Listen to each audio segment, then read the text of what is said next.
और गांव जाऊंगा तो उससे पहले मैं जो गांव वाला मुझे लाया था उनको मैं बोला था एक बार हमको समुद्र दिखा दीजिए। मुझे था कर्पूरी चौक के पास लेबर चौराहा पे मुझे कहने में तो निराला विद्या मंदिर कोचिंग संस्थान है जो उत्तरी बिहार का सबसे बड़ा संस्थान है। वो उसी संस्थान के लिए मैं मुंबई आ गया था कि मैं जाऊंगा मुंबई में कुछ बड़ा आदमी बनूंगा।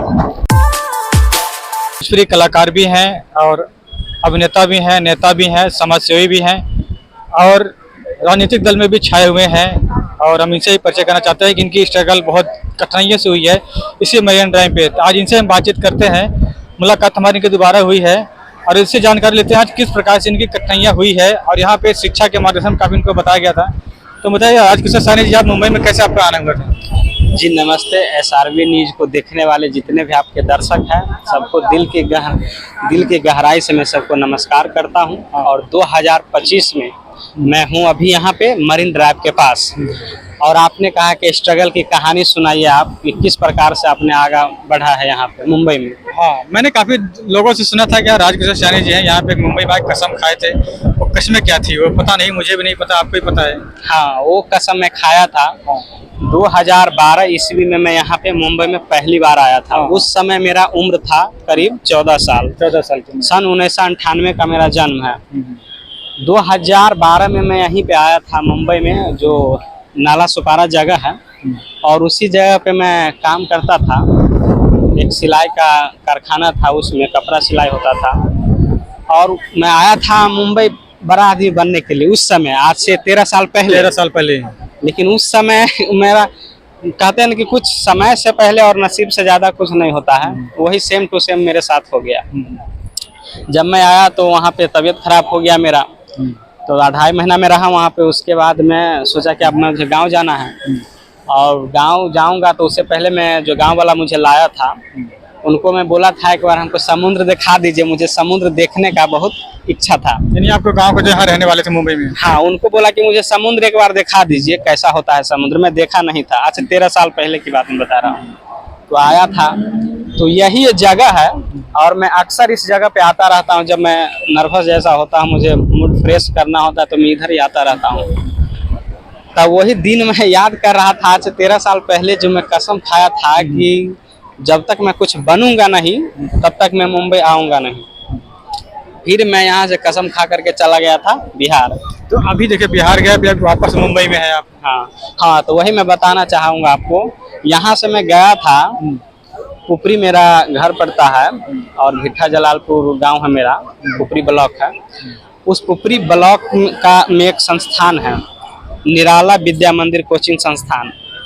उसी संस्थान में पढ़ने के लिए मैं पुपरी कर्पूरी चौक है, कर्पूरी चौक पर लेबर जो है ना सुबह सुबह काम करने के लिए वहाँ पे जाते हैं अपना रोजी कमाने के लिए। तो उसी हिसाब से मैं भी वहाँ पे करीब 10 से 15 दिन वहाँ काम करने के लिए मैं गया था कर्पूरी चौक के पास, लेबर चौराहा पे। मुझे कहने में सब बेकार जैसा लगता है, लेकिन मैं स्ट्रगल का स्टोरी है, मैं कभी बताया हूँ ये सब। लेकिन आज मैं बता रहा हूँ कि मैं वो बैठ के यही सोच रहा था कि कितना मतलब बदल गया दुनिया। और मैं अपने जीवन में बहुत कुछ बदलते हुए देखा है, इसलिए मैं आप रिक्वेस्ट किए हैं तब मैं सुनाता हूँ। इससे पहले मैं सुनाता किसी को नहीं है पर्सनली चीज़। तो वही लेबर चौक पर मैं काम करता था और काम करने के बाद फिर मेरे को पैसा आया तो निराला विद्या मंदिर कोचिंग संस्थान है जो उत्तरी बिहार का सबसे बड़ा संस्थान है। वो उसी संस्थान में पढ़ा और उसके बाद वहाँ पे 2015 में मेरा रिजल्ट आया निराला विद्या मंदिर से। तो मेरा फर्स्ट डिवीजन था और फर्स्ट डिवीजन में मेरे गांव का सिर्फ 2 ही लोग फर्स्ट डिवीजन था। एक मैं था और एक मेरा दोस्त था, वो 2 ही लोग। बाकी बात करीब 35 कैंडिडेट था 10th का, 35 में से 2 ही लोग फर्स्ट डिवीजन हुए थे।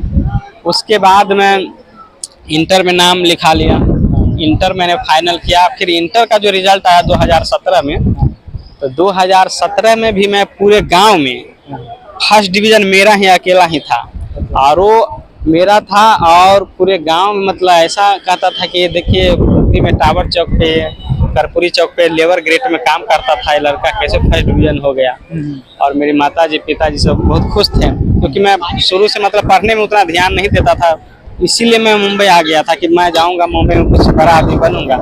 लेकिन यहाँ से तो तबीयत खराब हो गया था, यही मरीन ड्राइव से रिटर्न हो गया था मैं। तो वहाँ से फर्स्ट डिवीजन हुआ। उसके बाद मेरा ग्रेजुएशन फाइनल हुआ दिल्ली से। अच्छा, दिल्ली से सूरत हो गई। हाँ, फिर मैंने सोचा जब मेरा इंटर फाइनल हो गया यहाँ बिहार से, फिर मैं चला गया ग्रेजुएशन फाइनल करने दिल्ली यूनिवर्सिटी। फिर मैंने दिल्ली यूनिवर्सिटी से ग्रेजुएशन फाइनल किया। अच्छा, और मैं ये भी बता दूं, मुझे बताना नहीं चाहिए, गार्जियन से आज तक मैं एजुकेशन क्षेत्र में पैसा नहीं लिया हूँ। ऐसा क्यों नहीं लिए? मैंने, मेरा दिमाग में वही सेट है कि मैं गार्जियन से, मैं क्या कि मेरा थोड़ा स्थिति गड़बड़ था पहले, तो गार्जियन से मैं पैसा नहीं लेता था। मैं खुद कमा करके काम करता था और वो पैसा से अपना मैं पढ़ता था। और पढ़ते पढ़ते फिर मैं मुंबई आ गया।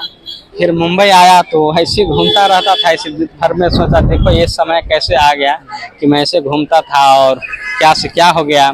फिर मैं निराला इंस्टीट्यूट का, जो उत्तरी बिहार का सबसे बड़ा संस्थान है, उस संस्थान का मैं अभी वर्तमान में ब्रांड एम्बेसडर हूँ।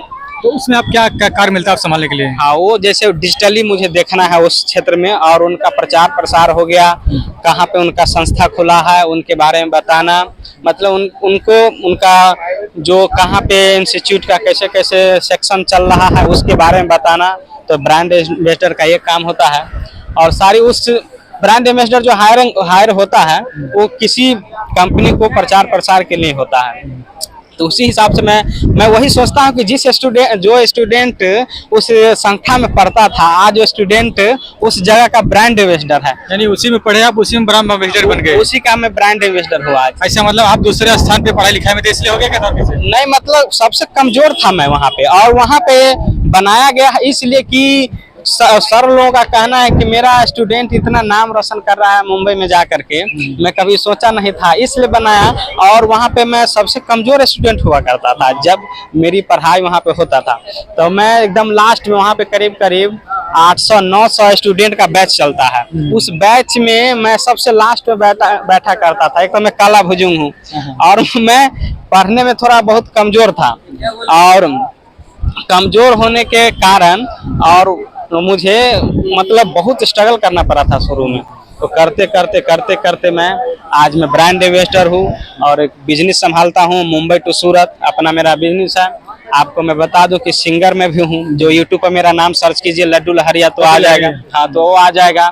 और विकासशील इंसान पार्टी है जो मुकेश सहनी का, उसका आज प्रवक्ता भी हूँ, स्पोक्स पर्सन। ये सब बहुत संघर्ष रहा मेरे जीवन में। तो अक्सर मैं बैठ करके यही मैं सोचता रहता हूँ कि कितना 13 साल लगा इतना कुछ बदलने में। तो वही मैं सोचता हूँ। तो आपने पूछा इसलिए बताया है मेरे को, ये सब बताने का मुझे कोई इच्छा नहीं था। तो मुझे बताइए कि आज मुंबई में कैसा लग रहा है, जिस प्रकार से आप यहाँ देख रहे हैं माहौल, और यहाँ के रहने की सुविधा और खाने की सुविधा, कैसा फीलिंग होता है यहाँ पे? हाँ, अब सारा सुविधा यहाँ पे उपलब्ध हो गया है। जब बिजनेस करता हूँ तो पैसा है, सब कुछ है, जान है पहचान है। राजनीतिक क्षेत्र में भी सबसे बड़े बड़े लोगों से जान पहचान है, सबके साथ उठना बैठना खाना पीना है। तो ये सब होता है तो अब थोड़ा सुकून होता है। और मैं मुंबई को धन्यवाद देना चाहता हूँ।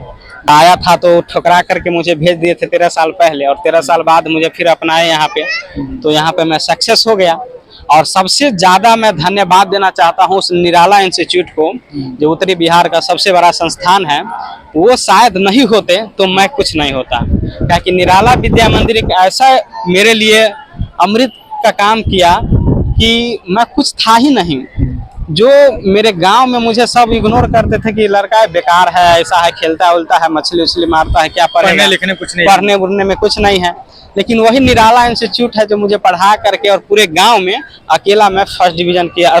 दो लड़का था, जो मैं एक और था, वो भी निराला में ही पढ़ता था, और दोनों लोग हम लोग फर्स्ट डिवीजन किए थे। तो मैं सबसे ज़्यादा, और वहाँ का जो टीचर है गणेश सर हो गए, दिनेश कुमार निराला है, उमेश कुमार निराला है जो डायरेक्टर है निराला संस्थान का, तो उनको सबसे पहले मैं धन्यवाद देना चाहता हूँ। जो वो है तो मैं आज सब कुछ मुंबई में कर रहा हूँ, सब कुछ हो गया है। अगर वो नहीं होता तो मैं कुछ नहीं होता। तो सबसे पहले निराला इंस्टीट्यूट को, और हाँ ये भी मैं बता दूं कि निराला का टी शर्ट मुझे दिया गया है प्रमोट करने के लिए। तो मैं हमेशा मुंबई में कहीं जाता हूँ घूमने के लिए, कोई पार्टी फंक्शन होता है, मीटिंग वगैरह होता है, तो उसमें मैं वही टी शर्ट पहन के जाता हूँ।